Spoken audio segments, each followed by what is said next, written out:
Hello! Today we're going to look at how we ship our to-do app once we finish it. Here I created a GitHub repo for our Coast to-do app. And if you are using the Coast template that just like what we did last time, then you should already have this readme.markdown files ready. And so we went through the start and dev part last time. This time we're going to look at the ship part. Coming back to our code editor, let's look at the make file. There are a couple main targets that we're going to use later. For one is the clean and uberjar, also the assets. Come back to our terminal. The first command we're using is make assets.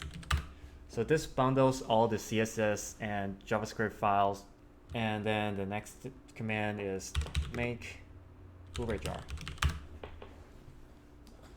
This command bundles all the Java dependencies and Clojure dependencies into just one jar file. And once that's done, we can go to the targets. We can now imagine this target folder is on our remote server, and with just this todos.jar file, what we can do is we can just run it directly. And now our server is running on port 1337. Now we can go to localhost 1337, and we see our server is running correctly here. However, if you notice, our to-do routes isn't working properly now. This is because now we are in the different environment. We haven't told Coast where to look at the database. Let's come back to our code editor, and here is a file called env.eden file. First variable here, the Coast env, is actually quite important to us because it directly maps to the other configuration file called the db.eden file. So in our case, what we like to do is to set the Coast env to prod, so we can read our database from the environment variable, and then also use the adapter of SQLite. This tag literal tells Coast to look at the environment variable and trying to find the DB name. So there are a couple things that we need to set into our environment variable. The first one is that we need to have the Coast environment set to prod, and then we also need to have the DB name set to whatever files we're working on. Let's come back to our terminals again. There are a couple ways to set the environment variable.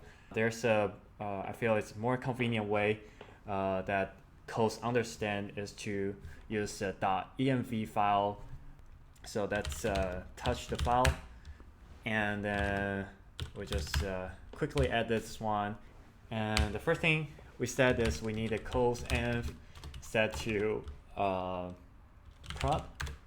And then the next thing is we also need a DB name. I'm just going to call it todos.sqlite3, and then so we save and quit this.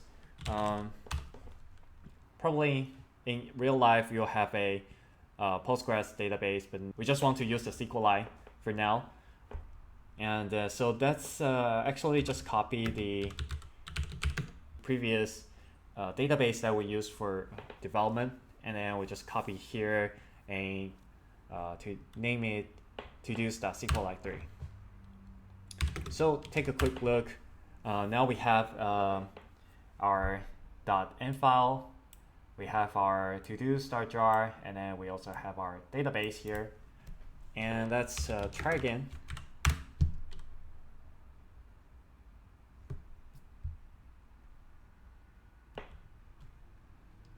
We can now go to our browsers,